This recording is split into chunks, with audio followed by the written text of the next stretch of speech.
Hello guys, welcome back to another new vlog.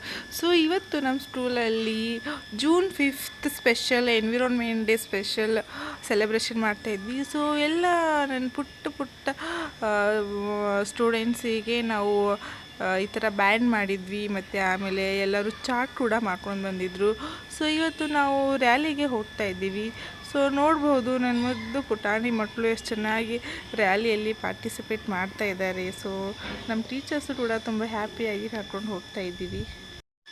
ಇದು ಬಂದುಬಿಟ್ಟು ಬೆಂಗಳೂರಲ್ಲಿರೋ Rajajinagar Shilpashree school. So ನಾನು ಕೂಡ ಅಲ್ಲೇ ವರ್ಕ್ ಮಾಡ್ತಾ ಇದ್ದೀನಿ. ಸೊ ಹಾಗಾಗಿ ಈ ವಿಡಿಯೋ ಕೂಡ ಎಷ್ಟು ಚೆನ್ನಾಗಿ ಬಂದಿದೆ. ಸೊ ನೋಡಿ ಎಷ್ಟು ಚೆನ್ನಾಗಿ ಗೋ ಗ್ರೀನ್ ಸೇವ್ ಗ್ರೀನ್ ಅಂತ ಚೆನ್ನಾಗಿ ನಮ್ಮ ಪುಟ್ಟ ಮಕ್ಕಳು ಹೇಳ್ತಾ ಇದ್ದಾರೆ. ಸೊ ಇದನ್ನು 1975ರಲ್ಲಿ ಯುನೈಟೆಡ್ ನೇಷನ್ ವತಿಯಿಂದ ಸ್ಟಾರ್ಟ್ ಆಯಿತು. ಸೊ ಇದೇ ವರ್ಷ stock hall conference on the human environment ಕೂಡ ನಡೆಯಿತು. ಇದು ಪರಿಸರದ ಬಗ್ಗೆ ಜಾಗೃತಿ ಮೂಡಿಸುವ ಮಹತ್ವದ ಒಂದು ಫಂಕ್ಷನ್ ಆಗಿತ್ತು. ಸೊ ಇದು ಫಸ್ಟ್ ಟೈಮ್ 1974ರಲ್ಲಿ ಓನ್ಲಿ ಒನ್ ಅರ್ತ್ ಎಂಬ ಥೀಮ್ನೊಂದಿಗೆ ಇದನ್ನು ಸೆಲೆಬ್ರೇಷನ್ ಮಾಡಿದರು. ಪ್ರತಿ ವರ್ಷ ವಿಭಿನ್ನ ದೇಶವು ಹೋಸ್ಟ್ ಆಗಿ ವಿಭಿನ್ನ ಥೀಮ್ನೊಂದಿಗೆ ಈ ಎನ್ವಿರಾನ್ಮೆಂಟ್ ಡೇನ ಆಚರಣೆ ಮಾಡ್ತಾರೆ. ಸೊ ಇದ್ರದ್ದು ಮೇನ್ ಇಂಟೆನ್ಷನ್ ಏನಂತ ಅಂದರೆ ಪರಿಸರ ಸಂರಕ್ಷಣೆ ಮತ್ತು ಪ್ರಕೃತಿ ಸಂಪನ್ಮೂಲಗಳ ಉಳಿವು ಎಲ್ಲ ಚೆನ್ನಾಗಿ ಇರಲಿ ಅಂತ. ಆಮೇಲೆ ಜನರಲ್ಲಿ ಇದನ್ನು ಜಾಗೃತಿ ಮೂಡಿಸೋಕ್ಕೋಸ್ಕರ ಶಾಲೆಗಳೆಲ್ಲ ಈ ರೀತಿಯಾಗಿ ರ್ಯಾಲಿ ಮಾಡ್ತಾರೆ. ಆಮೇಲೆ ಚಿಕ್ಕ ಮಕ್ಕಳು ಆಗಲಿ ದೊಡ್ಡ ಮಕ್ಕಳಿಗೆ ಕೂಡ ಇದು ಎಲ್ಲ ಅರಿವು ಮೂಡಲಿ ಅಂತ ನಾವು ಈ ರೀತಿಯಾಗಿ ರ್ಯಾಲಿ ಮಾಡ್ತಾರೆ. ನಮ್ಮ ಪರಿಸರ ನಮ್ಮ ಜೀವನದ ಮೂಲ. ನಾವು ಉಸಿರಾಡುವ ಗಾಳಿ, ಕುಡಿಯುವ ನೀರು, ತಿನ್ನುವ ಆಹಾರ ಇವೆಲ್ಲವೂ ಪ್ರಕೃತಿಯ ಕೊಡುಗೆ. ಆದರೆ ನಾವು ಇಂದು ಮಾನವ ಅತಿಯಾಗಿ ಪ್ರಕೃತಿ ಮಾಡುತ್ತಿದ್ದಾನೆ.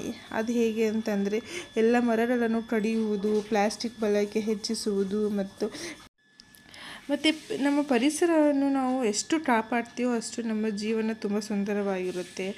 ಸೊ ಹಾಗಾಗಿ ನಾವೆಲ್ಲರೂ ಹೆಚ್ಚೆಚ್ಚು ಮರಗಳನ್ನು ನೆಡಬೇಕು. ಎಲ್ಲರೂ ಮನೆಯಲ್ಲಿ ಆಗಲಿ ಆಮೇಲೆ ರೋಡಲ್ಲಾಗಲಿ ಚಿಕ್ಕ ಚಿಕ್ಕ ಗಿಡಗಳನ್ನು ಹಚ್ತಾ ಇದ್ದರೆ ಹಸಿರೆಲ್ಲ ಕಡೆಗೂ ಕೂಡ ಇರುತ್ತೆ. ಆಮೇಲೆ ಪ್ಲಾಸ್ಟಿಕ್ ಬಳಕೆ ಕೂಡ ಕಡಿಮೆ ಮಾಡಬೇಕು. ಆಮೇಲೆ ನೀರು ಕೂಡ ಉಳಿಸ್ಬೇಕು. ಆಮೇಲೆ ರೀಸೈಕ್ಲಿಂಗ್ ಅನ್ನೋ ಅಭ್ಯಾಸ ಕೂಡ ನಾವು ಮಾಡ್ಕೋಬೇಕಾಗುತ್ತೆ.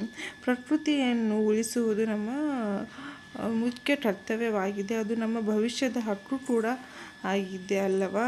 ನಾವು ಈ ಸಣ್ಣ ಪ್ರಯತ್ನ ಮಾಡಿದರೆ ಅದು ಮುಂದೆ ಬರೋ ನಮ್ಮ ಜನ್ರೇಷನಿಗೆ ದೊಡ್ಡ ಬದಲಾವಣೆ ಆಗುತ್ತದೆ. ಸೊ ನಾನು ನನಗೆ ಗೊತ್ತಿರೋ ಹಾಗೆ ಪರಿಸರದ ಬಗ್ಗೆ ಒಂದು ಸಣ್ಣ ಸ್ಲೋಗನ್ಗಳನ್ನು ಹೇಳ್ತೀನಿ. 1 ಮರ 1000 ಉಸಿರು, ಪರಿಸರ ಉಳಿಸಿ ಭವಿಷ್ಯ ಉಳಿಸಿ, green today safe tomorrow, plastic ಬಿಡಿ ಪ್ರಕೃತಿ ಇಡಿ. ಇದೇ ರೀತಿ ನಾವು ಫಾಲೋ ಮಾಡಿದರೆ ನಮಗೆ ಎಷ್ಟೋ ಸೇವ್ ಆಗುತ್ತೆ ಅಲ್ವಾ. ಸೊ ನಮ್ಮ ಸ್ಕೂಲ್ ಮಕ್ಕಳು ಎಷ್ಟು ಚೆನ್ನಾಗಿ ಎಲ್ಲ ಬ್ಯಾಂಡ್ ಹಾಕ್ಕೊಂಡು ಎಷ್ಟು ಚೆನ್ನಾಗಿ ಎನ್ವಿರಾನ್ಮೆಂಟ್ ಡೇ ಬ್ಯಾನರ್ ಬರ್ಕೊಂಡಿದ್ದಾರೆ. ಆಮೇಲೆ ಎಲ್ಲ ಬಲೂನ್ಸು ಫ್ಲವರ್ಸ್ ತೊಗೊಂಡು ಎಷ್ಟು ಚೆನ್ನಾಗಿ ಹೋಗ್ತಾ ಇದ್ದಾರೆ. ಆಮೇಲೆ ಎಷ್ಟು ಚೆನ್ನಾಗಿ ಎಲ್ಲ ಎನ್ವಿರಾನ್ಮೆಂಟ್ ಡೇ ಪರ್ಪಸ್ ಡ್ರಾಯಿಂಗ್ ಮಾಡಿದ್ದಾರೆ, ಚಾರ್ಟ್ ಮಾಡಿದ್ದಾರೆ. ಅದು ನೋಡೋಕ್ಕೆ ಎಷ್ಟು ಖುಷಿ ಆಗುತ್ತೆ. ಸೊ ಇದೆಲ್ಲ ಅವ್ರಿಗೆ ಅವೇರ್ನೆಸ್ ಮೂಡುತ್ತೆ. ಆಮೇಲೆ ನಮ್ಮ ಸ್ಕೂಲಲ್ಲಿ ಇಷ್ಟೆಲ್ಲ ಮಾಡಿದರು ಅಂತ ಅವ್ರಿಗೂ ಕೂಡ ತುಂಬ ಖುಷಿ ಆಗುತ್ತೆ. ಸೊ ನೋಡ್ಬೋದು ಎಷ್ಟು ಖುಷಿಯಾಗಿ ಹೋಗ್ತಾ ಇದ್ದಾರೆ ನಮ್ಮ ಸ್ಕೂಲ್ ಮಕ್ಕಳು. ಆಮೇಲೆ ಎಷ್ಟು ಚೆನ್ನಾಗಿ ಚಾಟ್ ಮಾಡ್ಕೊಂಡು ಬಂದಿದ್ದಾರೆ ನೋಡಿ ಎನ್ವಿರಾನ್ಮೆಂಟ್ ಡೇ ಅಂತ. ಸೊ ತುಂಬ ಖುಷಿ ಆಗುತ್ತೆ ಈ ರೀತಿಯಾಗಿ ಮಕ್ಕಳು ತುಂಬ ಆ್ಯಕ್ಟಿವ್ ಆಗಿ ಪಾರ್ಟಿಸಿಪೇಟ್ ಮಾಡ್ತಾಯಿದ್ರೆ.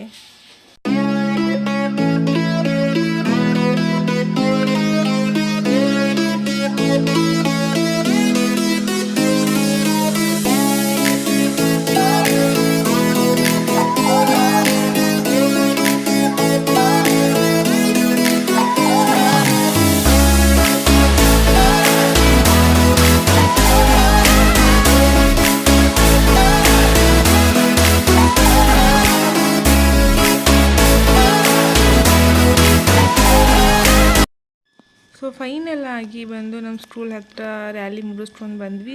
ಸೊ ಬಂದಾದಮೇಲೆ ನಮ್ಮ ಲಕ್ಷ್ಮಿ ಮ್ಯಾಮ್ ಅವರು ಮತ್ತು ನಮ್ಮ ಪ್ರಿನ್ಸಿಪಲ್ ಸರು ಸ್ಪೀಚ್ ಕೊಡ್ತಾ ಇದ್ದಾರೆ. ಸೊ ಅದೇ ರೀತಿಯಾಗಿ ಪ್ರೈಮರಿ ಮತ್ತು ಹೈಸ್ಕೂಲ್ ಮಕ್ಕಳು ಸ್ಪೀಚ್ ಕೂಡ ಕೊಡ್ತಾ ಇದ್ದಾರೆ.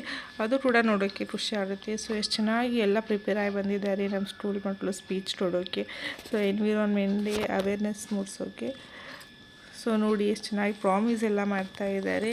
ಸೊ ಇದರಿಂದ ಪ್ರೂವ್ ಆಗುತ್ತೆ ನಾವು ಎಷ್ಟೆಲ್ಲ ಗ್ರೀನ್ ಸೇವ್ ಮಾಡ್ತೀವಿ, ಆಮೇಲೆ ಎಷ್ಟೆಲ್ಲ ನಾವು ಪರಿಸರವನ್ನು ಉಳಿಸ್ತೀವಿ. ಸೊ ಇವಾಗಲಿಂದಾನೇ ಚಿಕ್ಕ ಮಕ್ಕಳಿಗೆ, ಸ್ಕೂಲ್ ಮಕ್ಕಳಿಗೆ ಹೇಳಿಕೊಟ್ರೆ ಅವರೇ ನಮಗೆ ಮುಂದಿನ ಜನ್ರೇಷನಲ್ಲಿ ಎಲ್ಲ ಉಳಿಸ್ತಾರೆ, ಆಮೇಲೆ ಎಲ್ಲ ಅವ್ರದಿಂದನೇ ಆಗುತ್ತೆ ಅಲ್ವಾ.